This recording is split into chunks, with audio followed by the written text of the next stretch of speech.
Not that horrendous a story, but I was running a one-shot when my players just decided that they wouldn't be dealing with this anymore mid-combat and ran away. I'm aware that this is on me for not engaging them enough in the plot, but prevent the evil sorcerer from taking over the local area seems like a decent enough motivation, and there's not enough room to establish a threat in a one-shot, right? Well, at least the sorcerer got to win in the end, right? Somebody won.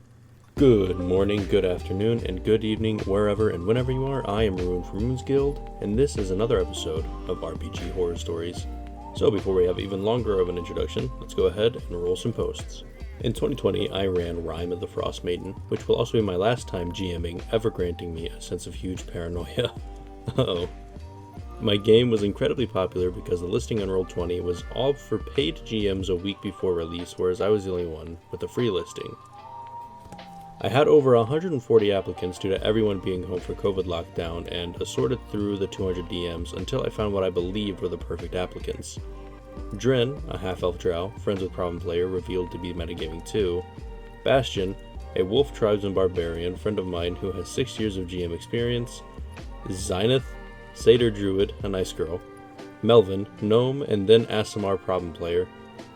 Coslin, Aasimar Eldritch Knight, who was also revealed to be metagaming in a private voice chat after sessions with Melvin. To start from the beginning, I had styled it to recite Icewind Dale poem of the Frost Maiden as a prelude, just as a charming way of opening before introductions, to which Melvin mysteriously replied, obviously fully knowing what the poem actually does, "You do know that the Icewind Dale poem on the screen, right?"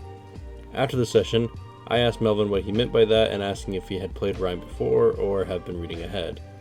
Drin, whom I had no idea was friends with Melvin, stepped in and said to defend him, "Oh no, he just meant that he thought the document was important."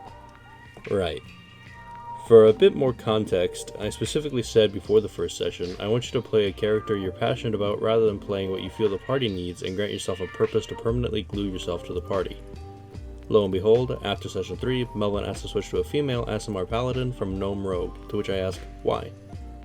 He goes into a rant about how his character feels like he would abandon the party and that he's bored of playing a rogue, and then asks to occasionally switch between the two. I had of course said no to him switching and reminded him it was his responsibility to play a character he loved rather than this, but did grant his switch to paladin. The most obnoxious, loud female paladin, who made a point to speak over those she disagreed with, who then asked to start a love story with Dren. 3 people, Zenith, Coslin, and Bastion, had messaged me saying how uncomfortable they were with Melvin directing the plot however he wanted, as well as Melvin attempting to tell Zenith how to perform her turn.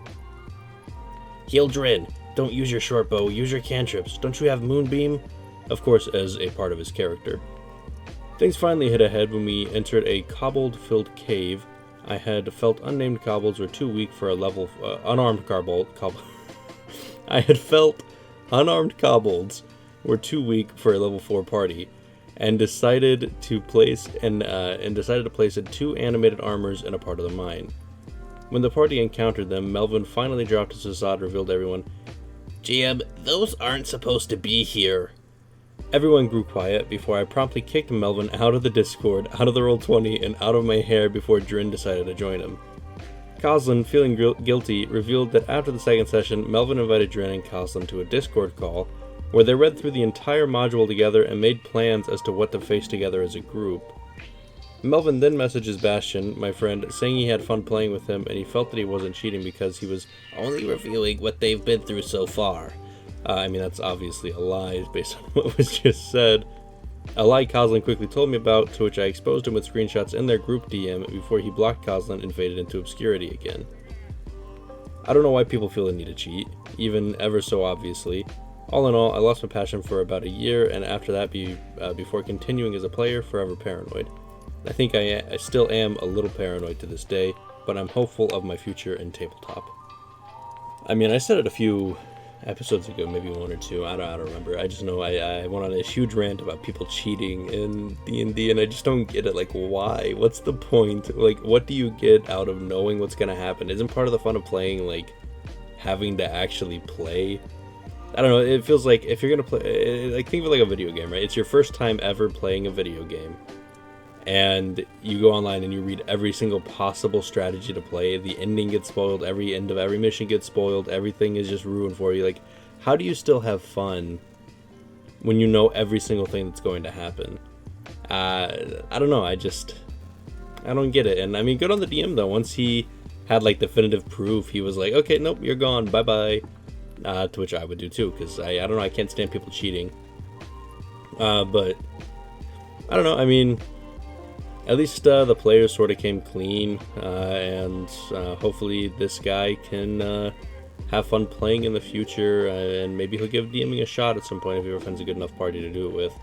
I mean, I totally get the feeling of like dread when you think like, oh well, maybe people are just going to be cheating or just going to stuff up. But for me, that's why I usually just run homebrew instead of stuff that exists. Anyways, next post. Not really sure if this counts as horror, and if this is the wrong place to post it, then that's entirely my fault. This was just an experience that happened recently and hurt me more than I would have thought it would, like the title says.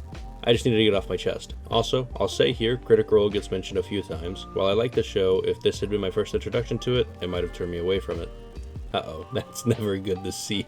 Through random hijinks and goofing around, someone I interact with here and there learned that I had played a bard and had asked me to help them make one for a campaign they were going to be a part of. I figured there was no harm in doing so and agreed. After talking it over, I agreed to meet with her during the hour I spent for lunch between classes. We met up and got down to business. Right out the gate, they showed me their bard's ability scores, which all seemed in order. I told them as much, after which they proceeded to spend the next few minutes saying, "Are you sure? And why don't you take another look?" until it became pretty clear they were just wanting me to fill out their character sheet for them. Eventually I managed to get the topic shifted away from ability scores and onto their bard as a character, feeling that maybe I could help them by getting them to think about what kind of bard they wanted to play.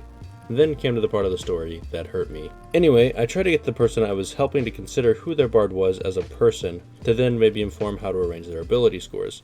They rattled off how their character was a sea elf princess that came from some royal family or another, caused some scandal or another, and fled home and was now being chased by assassins. I said that sounded like a pretty fun story, but I was more referring to the personality and what their interests were, things like that. Their response? Immediately wave off that line of and ask, how did you handle all the sex? Needless to say, I was caught off guard by the question, and after a moment of confusion eventually managed to, wait, what? You know, bards have lots of sex. How did you handle that?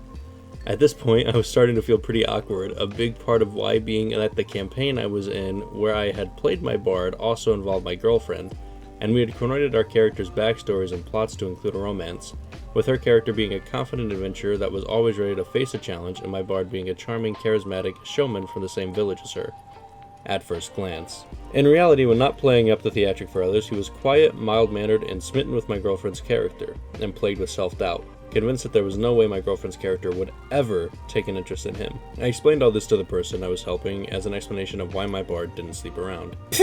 That's stupid. Don't you know that Scanlan is what a bard is supposed to be like? Was the response I got. I patiently tried to explain that, sure, Scanlan was an amusing character. There was more than one way to approach the class character, what you have. I just wouldn't be able to help them with that particular aspect of their character. Fine, whatever. Do you have a list of insults that I can use for vicious mockery? I started to explain that my guy wasn't really the insult type, so he never used that spell, but pointed out that Tasha's hideous laughter and bardic inspiration both have the same basic aspect that they were asking about, so using them as examples, I started to suggest that they should try to think of something up in the moment so that any insults would fit what's going on. Before I could really say any more, they cut me off with, "You know what, I'll just go watch Critical Role and write down what Molly says." About this point was where I really started to feel hurt, but I was determined to stick out for the rest of the hour and offer help any way I could. Before that could happen though, they quickly packed up their stuff, got up, and left with, "This was a stupid waste of time." And this is where the story ends. Again, sorry if this is the wrong place to be posting this, and sorry if this isn't really a horror, but I really needed to get this off my chest. Also, if anyone's like me and would be wondering about if I didn't say, my girlfriend's character and mine did ultimately get together at the end of the campaign. Nice. Yeah, I mean, it's just unfortunate that all bards have the connotation that you have to be a sex-crazed lunatic in order to be a bard, and you have to be just a jerk to everybody. Oh, you gotta insult everybody you see, you gotta have sex with anybody you see, you gotta do all this with anybody you see. And I don't even know why bards ended up like that. Probably because they're charismatic. I don't know, who was the... I wonder what the defining factor of why bards are these, like, lewd freaks. I wonder where that came from. Whenever I've played a Bard, I've always played one that wasn't necessarily like that. My all-time favorite Bard I played was in a small campaign I did with Pathfinder with my brother-in-law as the DM. I played a Bard who was more interested in learning history so he could write songs and poems to teach his child about them because their education system wasn't the best. But that's just me, I guess. If you want to play your Bards as horny guys, go for it. I'm not going to stop you. I just, just be aware that it might not be what everybody expects from you, and go and live your best life, I guess. Next post. Some backstory. I am a 20-year-old girl who's still very new to TTRPGs, only ever played in one short campaign that ended some weeks ago. And since I enjoyed it so much, I decided to search for a group to play again. I went after a one-piece RPG since I've always wondered who it would be to play in that universe. After some days, I met a DM. Me and the DM talked a bit and made my sheet. I had a swordsman from Ueno, and I was very hyped with the story. For those who are One Piece fans, she was a member of the Kurozumi clan that left Ueno as a baby, so she didn't know about her family and hatred towards them. All going well, right? Just for now, after my sheet was done, the DM told me to make a session just us. It was supposed to show how I ended up meeting the rest of the crew. Okay, I can do that, I told myself, and the session starts. DM, you are alone in an island. No one is near you. It's been 2 days since you got lost, and the weather is very cold. Me, what? Why am I on the island? How did I get here, and what happened in those 2 days that passed? DM, don't worry. You said you played an RPG before, so you know how to improvise. I took a deep breath. I knew this was not a good sign, but I decided to try to go with it. Maybe it's just a weird start, right? Wrong. My character started walking on the beach for quite a while, felt like I was watching a cutscene. I didn't have any say, and nothing my character would do. The DM would just say everything I was doing, but then we finally found a village. DM. You go into the village, and you see a bald man in a chair looking at the sky. Do you want to talk to him? Me. I walk slowly towards him with a gentle smile, trying to see what he's looking at, and ask, hello, sir? DM. What? Why are you role-playing like that? You should have just said you asked him where you are. Don't do that again. Me. Okay, I'm sorry. At this point, I already made my mind and was going to leave. I really enjoy heavy roleplay and looked like it was not going to have that in this game. DM. The old man turns to you and looks at you from head to toe. Me. Oh, okay. I'm using a purple yukata with a red band on my waist. There's some golden drawings from the Kurozumi clan in the band. Oh, and I have a sword in my waist, my purple sheath with a yellow drag. I got interrupted. No, your character is actually naked. Is actually naked. She put her clothes on after she took her clothes off after taking the. She put her clothes on after taking them off to dry on a rock. She's fully naked, and the old man is staring at your boobs with lust in his eyes. Oh no. Oh no, I don't like where this is going. What? No, she's been here for 2 days. How did she never put her clothes on after so long? She forgot and is now naked. You said it's cold. How did she forget that it's cold? Well, she is just like Luffy. She never feels cold since she's always distracted. No, I never said my character was like that. I even explained to you how her personality is like.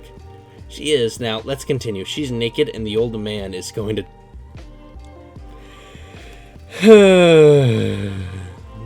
After that, I just left the call and blocked him. Still haven't found a new game, but I'm not in a hurry. The story ends here. Sorry for any mistakes. As I said, it's my first post here. I hope you enjoyed the post at least a little bit. And such is the problem of trying to find a group to play in. It is just so difficult to find people who are actually sane to play. And the thing is, it's like there's so many people out there that don't do this, but it's just like the 5% that do it that ruins it for everybody else, because nobody else is like brave enough to actually like stick their neck out there. Like, people get their entire TTRPG careers ruined in like one moment because of one time something happens. Like, I know, for example, if I had just found a group to play in instead of DM, and something like this happened, I would just be like, okay, well, I'm never going to be a player again because this is, like, I don't like not having the control of possibly not having stuff like this happen. So I guess that's just what my opinion is on it. Like, I don't know. I feel like things like this need to be covered just like in the posting or like in the like the first 5 minutes of me saying like, hey, do you like to have blank in your game? No, I don't like to have blank in my game. Oh, this isn't for you. But nobody wants that in their game except for the people that do want it, which again is like maybe less than 5%. So the people that do want it, like it's hard to find it for them because nobody wants it, but it always seems like it's the ones who don't want it that end up in those campaigns. And that's not to say it should ever be in a campaign. I'm just saying, like, people have things they shouldn't like, and it shouldn't exist at all in TTRPGs, but it's going to, just like it does in, you know, everywhere else. But we need to, there seems to be a way, if only we could just not have it happen. I don't know, I'm rambling on here and I'm kind of running out of things to say. Stuff like this just annoys me a lot. But we're at good time. I'll go ahead and say that is going to be the last story in this episode, a good one to end it on. If you enjoyed, go ahead and leave me a like and a subscription. If you didn't enjoy it, that's alright. If you have your own stories, go ahead and add them in the comments below. If you don't, good job. If you can't think of anything else to say, just go ahead and write Happy Wednesday, or something like that. You know, your call, whatever you want to say. But that's going to do it for me, and thanks for watching. I will see you in the next episode. Bye.